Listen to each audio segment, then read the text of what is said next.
আসসালামু আলাইকুম। ত্রয়োদশ জাতীয় সংসদ নির্বাচন সামনে রেখে আমরা যে কোনো প্রার্থীকে বেছে তাকে ভোট দেই। তো গোপালগঞ্জ এক আসনে আমাদের পছন্দের প্রার্থী হচ্ছে জনাব মোহাম্মদ কাবির মিয়া। আমরা কাবির মিয়াকে প্রার্থী হিসেবে বেছে নিয়েছি গোপালগঞ্জ এক আসনে। মুকসুদপুর কাশিয়ানীর যত জনগণবাসী আছেন, আপনারা জানেন দীর্ঘদিন কাবির মিয়া মিথ্যা মামলায় কারাবন্দী। 10 থেকে 11 মাস তিনি যারা মিথ্যা মামলা দিয়ে তাকে হয়রানি করে জেলের মধ্যে আটকে রেখেছেন। তো তিনি জেল থেকেই ভোট করবেন। তো আমরা যারা কাবির মিয়ার সৈনিক এবং কর্মী আছি, আমরা যত দ্রুত সম্ভব প্রতিটি বাড়ি বাড়ি যাব এবং তাদেরকে বুঝিয়ে বলবো যে আমরা কাবির মিয়াকে এমপি হিসাবে চাই। আমরা কোনো দল মত বুঝি না, আমরা বুঝি আমাদের গোপালগঞ্জ এক আসনে যে ব্যক্তি আমাদের উন্নয়ন করবে আমরা তাকেই নির্বাচিত করব। তো আমরা আমাদের পছন্দের প্রার্থীকে বেছে নিয়ে ট্রাক মার্কায় সকলেই ভোট দেব। আমরা আমাদের উন্নয়নের স্বার্থে আমরা ট্রাক মার্কায় ভোট দিয়ে কাবির মিয়াকে জয়যুক্ত করব ইনশাআল্লাহ।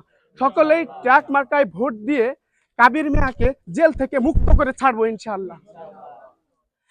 আপনারা অবগত আছেন যে কাবির মিয়া আমাদের দীর্ঘদিন কি না করেছে, সবকিছু করেছে। 25টি বছর যারা ক্ষমতায় ছিল, আপনারা 25টি বছর পর যখন কাবির মিয়া এমপি হিসেবে দাঁড়াইলো, সকলে আপনারা ভোট দিয়েছেন, এটা আমরা স্বীকার করি। আপনারা সকলে কাবির মিয়াকে ভোট দিয়েছেন, কিন্তু আপনারা কোনো ফলাফল পাননি। এ কারণেই পাননি, এখানে দুর্নীতি হয়েছিল।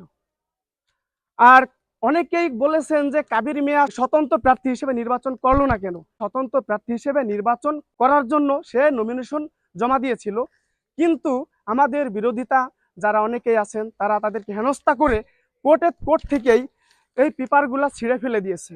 তো সেই জন্য সে বাদ দিয়ে দিছে। এখন সে গণ অধিকার পার্টি থেকে সে এই নির্বাচন করতেছে, নির্বাচন করতে হবে তার। আপনারা জানেন না, কাবির মিয়াকে যদি এখন আপনারা দেখেন 20 বছর মনে হয় বয়স বেড়ে গেছে। কোন কারণে? আমাদের টেনশনে। আমরা চাই কাবির মিয়াকে ভোট দিয়ে এই গোপালগঞ্জ এক আসনে তাকে আমরা নির্বাচিত করে জেল থেকে মুক্ত করে ছাড়বো ইনশাল্লাহ। আমরা সকলেই কাবির মিয়াকে কি ভোট দিব ইনশাল্লাহ। সবাই ভালো থাকবেন, সুস্থ থাকবেন। আমি গোপালগঞ্জ এক মুকসুদপুর বাটিকামারি 1 নং ওয়ার্ডের থেকে মোহাম্মদ সেলিম শেখ বলছি। আমাদের কিছু ভাই বেরাদার আছে, ওদের সাথে নিয়ে আজকে আমি প্রচার করব। আমাদের পাহাড়ে 1 নং ওয়ার্ডবাসী যারা আছেন প্রতিটি ঘরে ঘরে কোণে কোণে আমি এই পেপার পৌঁছে দিব ইনশাল্লাহ। সবাইকে ধন্যবাদ। আসসালামু আলাইকুম।